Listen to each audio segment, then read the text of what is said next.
Hi, thanks for joining me on this meditation. My name is Maveen Kaura. Today we'll be doing a meditation where we'll be listening to the podcast by Ram Dass. It is the Here and Now podcast, episode number 59. Episode 59 is called Desire is the Universe. So using our stones again, using our amethyst, which is great for meditation.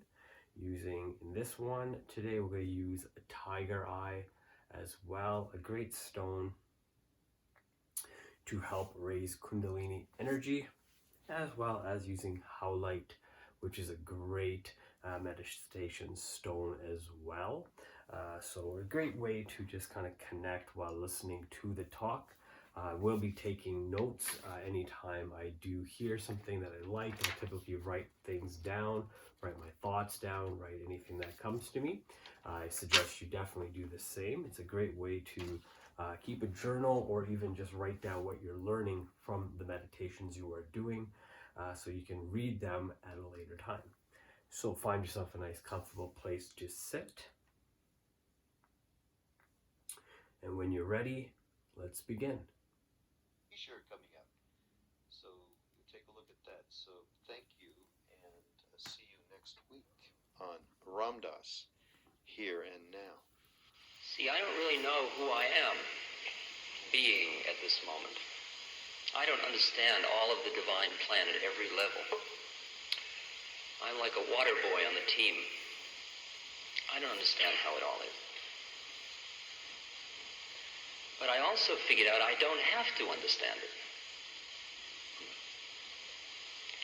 That all I have to do is be it. And that the more I center, the more I meditate, the more I calm myself, the more I hear how it all is. And even if I don't hear how it all is, the more I be how it all is. So if there is an uneven place in me, all I have to do is work on myself. Just consecrate my acts, move to the center, center, center, center, center.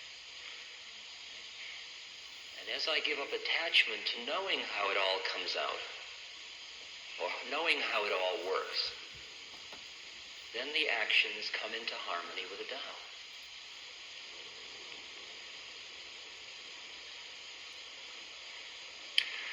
Most of us are right in the middle. We're halfway between being pulled by worldly desires and virag, where the desires have fallen away. We're right in between, most of us. It's like the abbot said in a monastery. He said, I would like to be, he was very busy with worldly affairs. He said, I want to be one of the desert fathers. That means out in a monastery, meditate. But I don't want what I want just yet.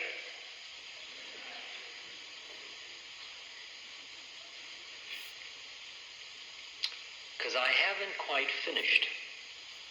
I haven't cooked all the seeds just yet.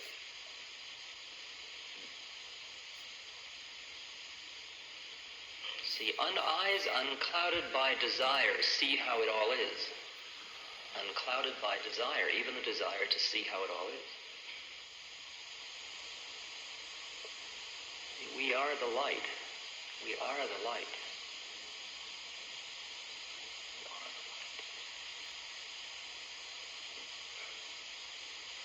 The only difference between where I'm sitting and where somebody is sitting who thinks they're not me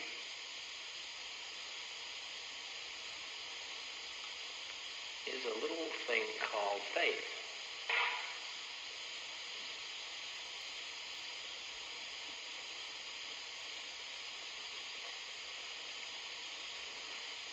All the times that I took acid and got high, I saw all of it again and again and again. I experienced moments of divine play at so many, many, many astral levels and so many, many, many causal planes.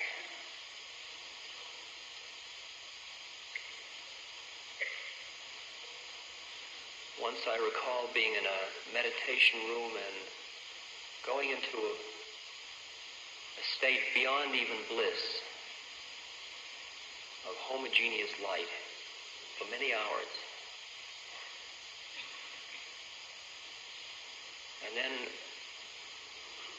re-entering from the third bardo to see a huge blood-red wave rolling down the room towards me. And in the wave was everything I ever was in this lifetime. It was this lifetime. It was the blood-red wave of this lifetime. It was a cross between a William Blake sketch and a Hieronymus Bosch painting.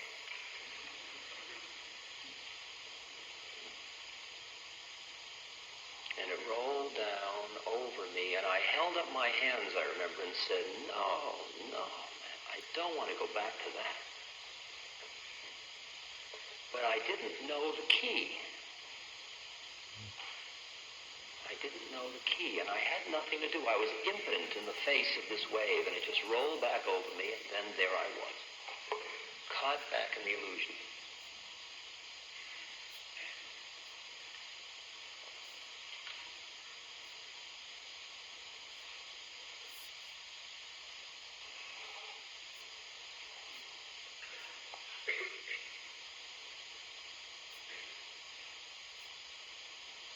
Now the key, whatever that key was slowly emerging in my consciousness.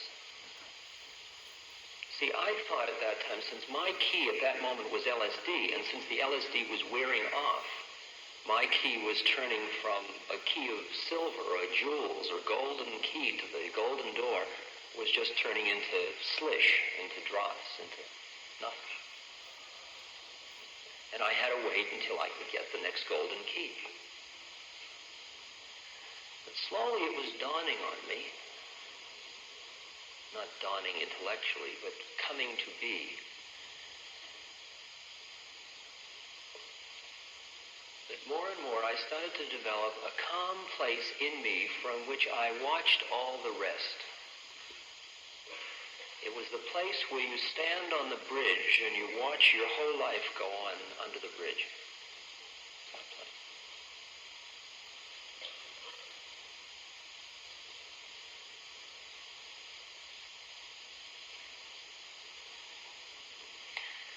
See, I was trained as a psychologist, and I came out of what's called the Yale tradition. That is, I was a behaviorist. Now, behaviorists are people who study behavior, and they're studying the psyche of man through the manifestations of his behavior. And so if I follow you around with a clipboard and study your behavior, I will get to know something about your behavior and hopefully something about who it is behind the behavior. Now, when behaviorists have been asked to study themselves,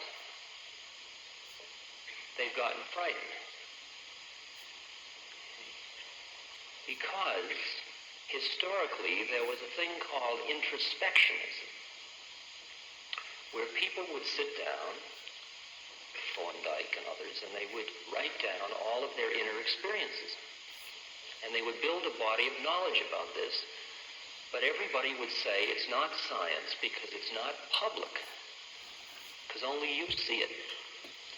And how do we know that you're not distorting it because of your own desires? And in order to protect us from that terrible problem, we'll only study things that you and I can both see. Now, this is very comparable, as you know the analogy, I'm sure, to the drunk looking for his watch under the streetlight, although he lost it up the alley.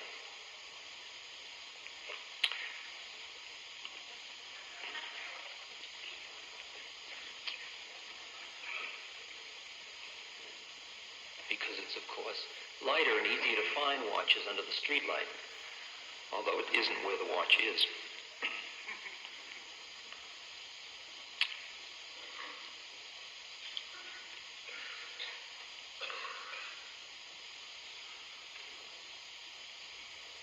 Now, if you run scared about that problem about studying your own behavior, because of introspectionism, you end up with what a kind of a slightly empty and brittle. It's science. The lamb's here again. Oh, wow. He always comes. He's beautiful.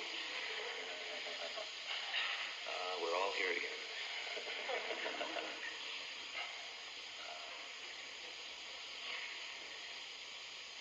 You end up with kind of a brittle science until finally you realize that what you're going to do anyway is to study your own behavior. And you're slowly going to extricate yourself from the desires that cloud your eyes. And it becomes, in the Gurdjieff system, self-remembering. It becomes, in many other systems, developing the witness. In Orage, a student of Gurdjieff, it becomes behavioral observation. It becomes developing a calm center.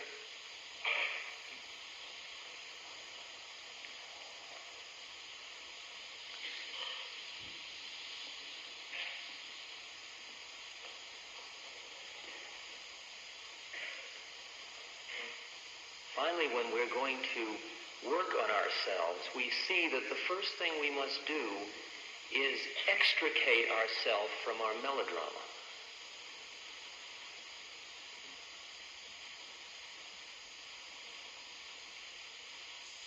We came in here tonight, we all at some level or other thought we were somebody or other.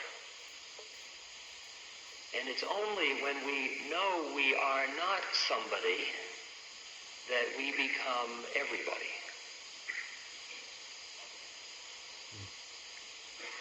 You have to give up your particular figure-ground relationship to see that all the ground is figure.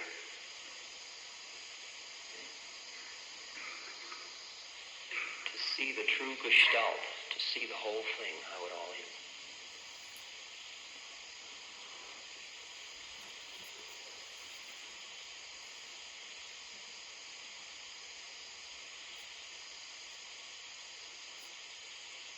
I know all that, you know all that. But yet my eye is not single,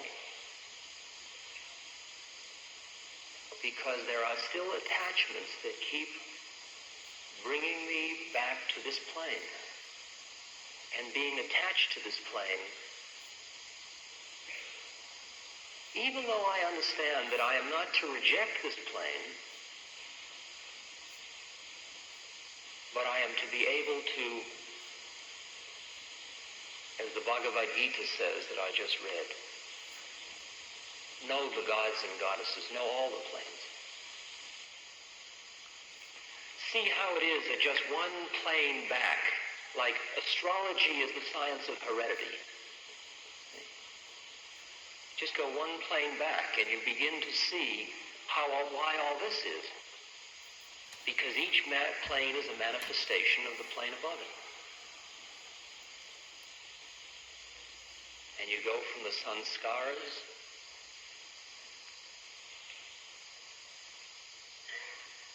to the lower manas, the thinking mind, which is just a reflection of the higher manas, which is the reflection of the jivatman, which is a reflection of the mahadatman, which is just the other side of the coin. Purusha and Prakriti, which is one, as Brahma.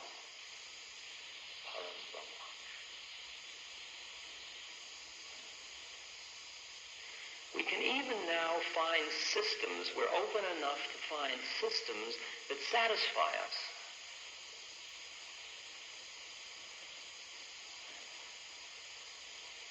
But we can't rush the process. My teacher writes on his slate, desire has to fall away as the skin from a snake. You can't rip it off. You can't rip it off. Desire for food, desire for friendship, desire to hang out, desire to have sexual gratification, desire for smelling spring, desire for hot baths and great luxurious softness. desire for pure food, desire for the light, desire, desire, desire, desire, desire. All we can do is witness it all from the calm center where we all sit eternally. It's just so much stuff. It's all of our desires. That's who we are. We are at this moment the manifestation of our desires.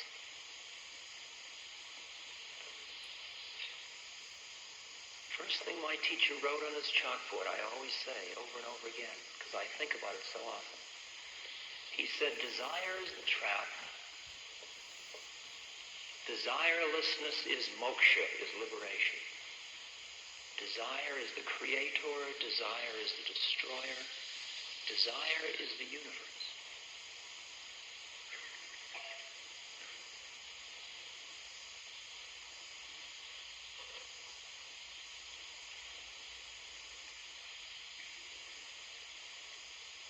And when I see the desires that put me in this predicament at this moment, at one level I can feel horror, but then I say even that's an attachment. All I can end up feeling is a great sense of the poignancy of the predicament. How poignant. How poignant it is. It's called compassion. The first being one must have compassion for is oneself. You can't witness with a chip on your shoulder. You can't witness with an axe to grind. See? Ramana Maharshi said, if people would stop wailing, alas, I am a sinner, and use all that energy to get on with it, they'd all be enlightened. And he also said, when you're cleaning up the outer temple before going into the inner temple, don't stop to read everything you're going to throw away.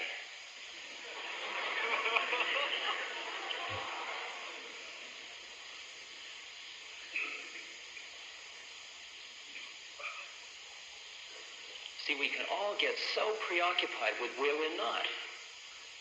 You know, I get letters all the time from people with vivid descriptions of where they're not. The amount of consciousness they invested in writing the letter to describe where they're not.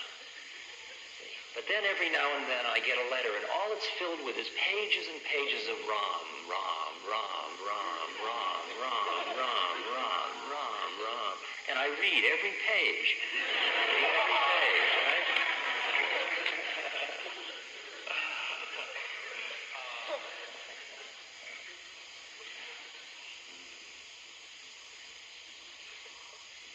What else is there to write? What else is there to write?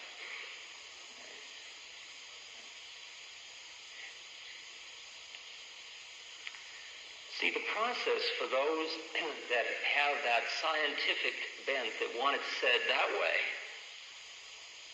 the process is no other than completely reorganizing your cognitive map so that you see the entire universe from another place, from your divine self. See, because who you were taught you were wasn't your divine self, most of you.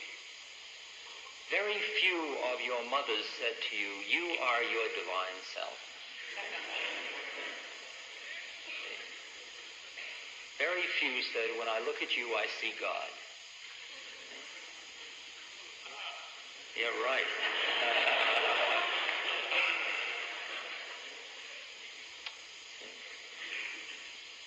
And what is transmitted from parent to child is all the love that can exist within the illusion, which is itself seeking the light.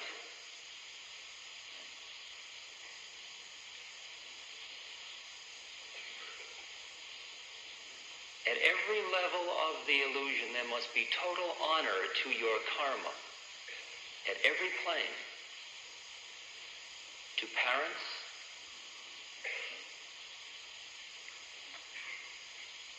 to religion,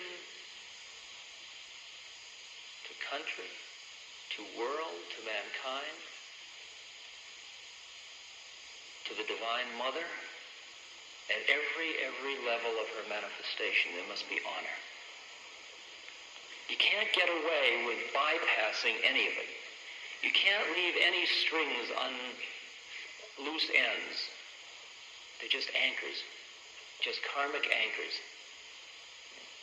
Every time, in order to get from point A to point B, because you see point B as in the light, along the way you leave a bad vibration.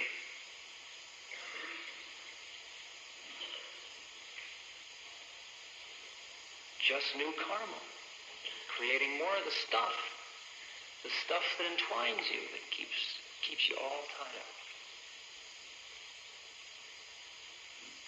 If you're coming over here and you're on the subway and you meet a ticket taker or somebody changing money who says something, you're in a rush and she's slow and you get angry and you put her uptight by your anger in order to get here to be holy. See? You see? We see, don't we? I see, don't you? It all caused, because that's who we are. Because we are her as well as us. She's that of us that's in that ticket booth at this moment, with whatever vibrations we've left.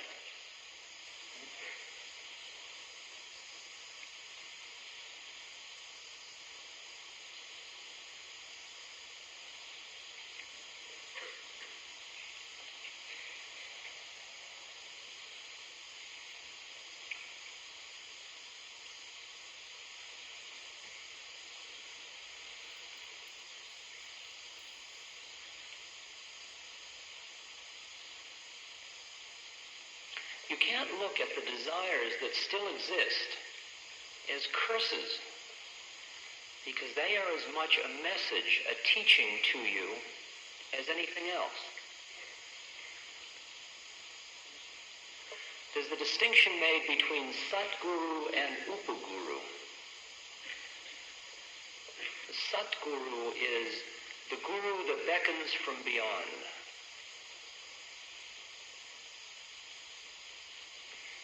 He is the eternal being who is manifest in every form that is called Guru.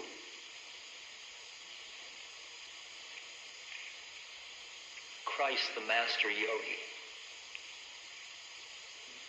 Buddha, Ramakrishna, Ramana Maharshi, Maharaj.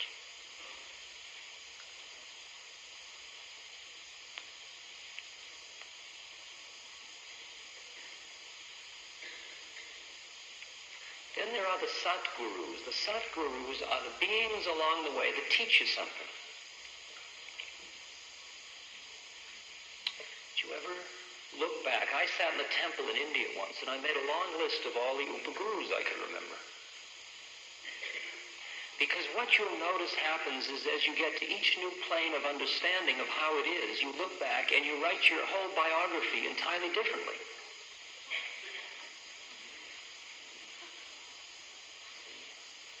In 1961, if I reflected to write an autobiography when I was being a professor at Harvard, I would have written one type of biography about how I came to be in this successful position and who helped me out along the way.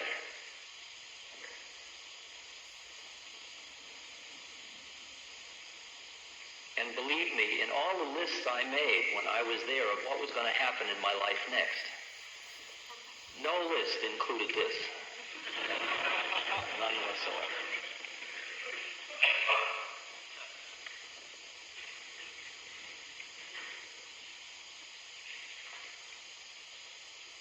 And now that I see that there are desires in me that are tenaciously holding on, that are still me in the illusion, and yet I see that within me is light that's breaking out and coming through the surface like I never had thought possible 9 years ago.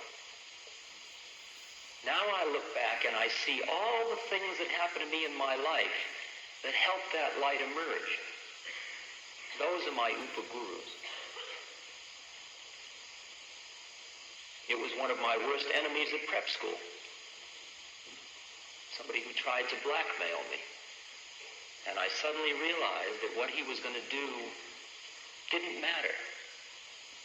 And that freed me. And therefore I must honor him, because he is one of my Upugurus. The Upugurus become all the beings along the way, all the experiences along the way that started to tell you who you really are. Who we really are. Who we really are. My mother was an interesting person. She was a good middle-class woman. And she was with a vengeance a good middle-class woman. Right? Right? And yet lurking inside there was a very high being. But she had no vehicle through which to manifest it.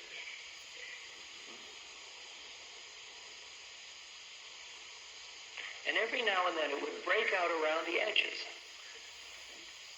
And there we would be, right here. But then we had no form within which to live it. Because in the social roles and all the ways we had learned to relate to one another, what are you going to say? You're God, Mother? No, you're God, Richard? Well, we're both God. Well, here we are. Wow, man. You don't say that as a middle-class mother. It's nonsense. Time enough for that when you go to temple. Now eat your supper. Stop talking about God. Well, I wouldn't have said it anyway in those days.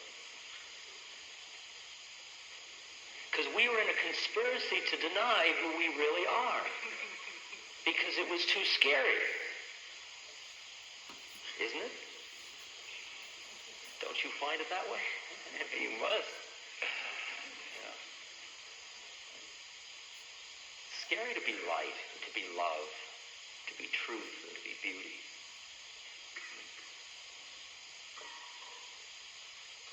Because none of the existing forms of the social structure in which we live has that category. All the cards you filled out, it's never asked, like, who are you? One is love, one is life, one is truth, one is beauty.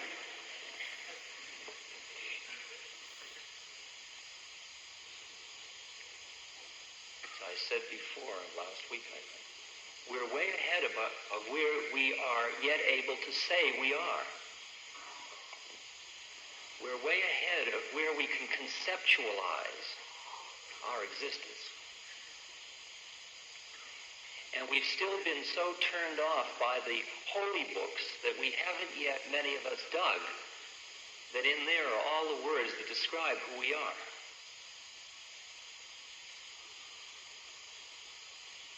One of the requirements of Ashtanga Yoga, part of niyama, the second of the 8 limbs, is contentment. Contentment. Accepting it all as it is.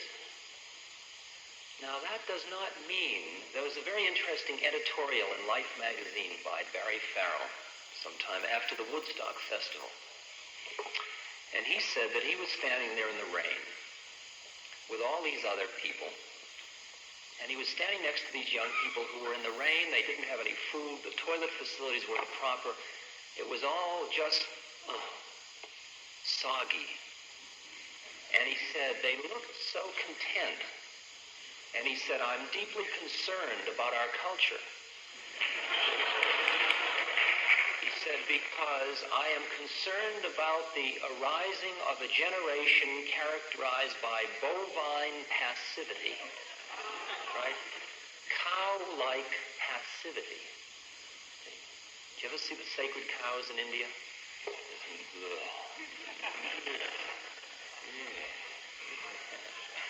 Bovine passivity. This is the way it is, man. It's raining. What are you going to do, Mr. Farrell? You're going to stop the rain? Stop the rain.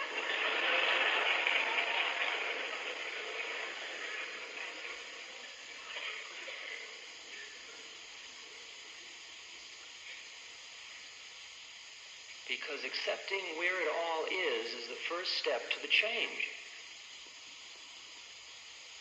Because as long as you deny where it is, you can't change it. because you're busy being attached to where it is.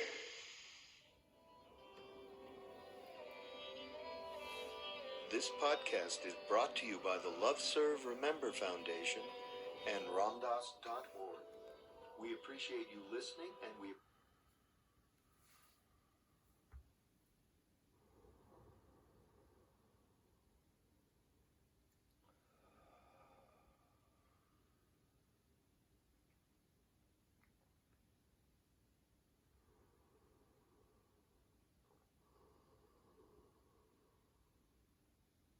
Thank you for joining me on this meditation once again. I hope you were able to take some amazing details and information from this talk from Ramdas. The talk itself sounds like it's probably done in the 1970s, maybe even the early 80s. I'm not too sure exactly when that talk was done. I think it's so relevant in this day and age. One of the things that I wrote, and I will read out to you based on what Ramdas said. One thing I really liked was he said that we are in a conspiracy to deny who we truly are or really are. So he believes that we just kind of try to hide behind this facade of who we think we are versus who we truly are. And we're truly not who we believe we are or who we think we are. We act as though we are the person we are as when we talk to somebody or whatnot. But we're actually a lot deeper than that. So that's what I believe he's saying, that we're only acting to be this person. We're actually something completely different, someone completely different. If we strip away all of the negativity, all of the beliefs about us, or all the beliefs that other people have about us, we would probably be a different person, and that's the conspiracy. Let me know what you thought about this meditation and talk by Ramdas. I hope you enjoyed the meditation and talk. Leave a comment below. Let me know what you think. Enjoyed the meditation. Check out some other meditation and talks that I also sit through and talk about at the end or at the beginning of each talk. Thank you so much. Have yourself a great day.